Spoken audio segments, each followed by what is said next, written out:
I want to tell you something very honest. I didn't always understand money. Actually, I was scared of it, scared to talk about it, scared to want it, scared to admit I cared about it. For a long time, money felt like this powerful thing that controlled my mood, my choices, even my confidence. And the funny thing, I didn't grow up rich, but I also didn't grow up poor. So I always wondered, why did money feel so heavy in my mind?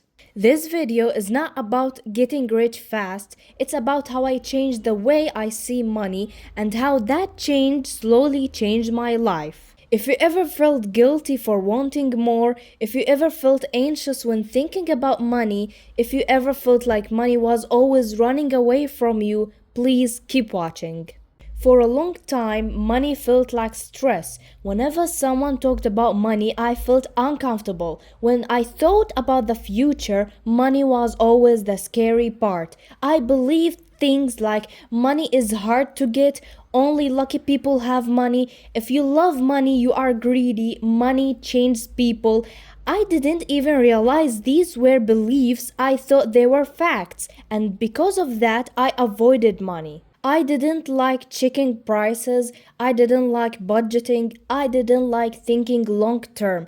Deep inside, I felt like money wasn't for me. One day, I asked myself a simple question: who taught me to think like this? And suddenly everything made sense. I remembered small comments, small moments, small sentences I heard growing up. Things like, money doesn't grow on trees, we can't afford that, rich people are selfish, be grateful, don't ask for too much. No one meant harm, but my brain absorbed everything. So without knowing, I connected money with fear, limitation, and guilt. And how can something flow to you if you secretly fear it? There was one moment that changed everything.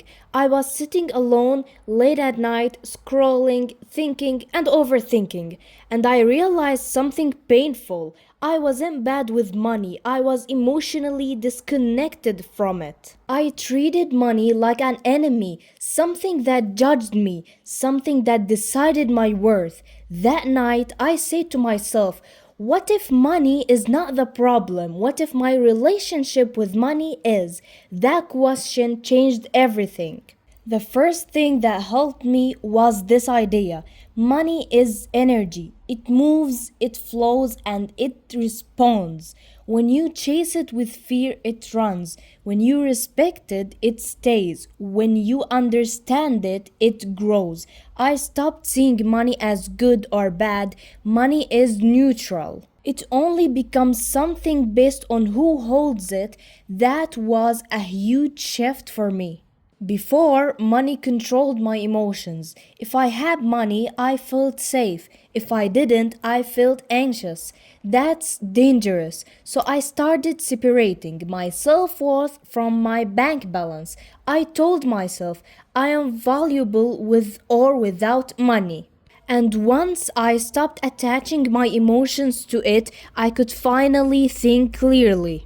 Respect changed everything. Respecting money means knowing where it goes, not wasting it mindlessly, not being afraid to manage it, not being ashamed to want more. I stopped saying I'm bad with money because words matter. Instead, I said I'm learning how money works, and learning removed the fear.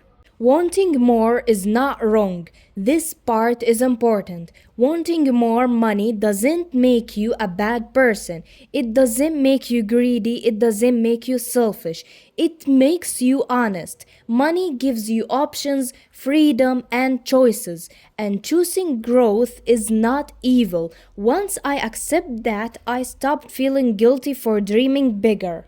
Changing my mindset about money didn't make me rich overnight, but it made me calm, clear, and confident. I stopped fearing money, I stopped avoiding it, I stopped letting it control my emotions. And slowly, very slowly, money stopped running away from me. If you remember one thing from this video, let it be this: money is not your enemy, it's a mirror. Fix the relationship and everything else follows.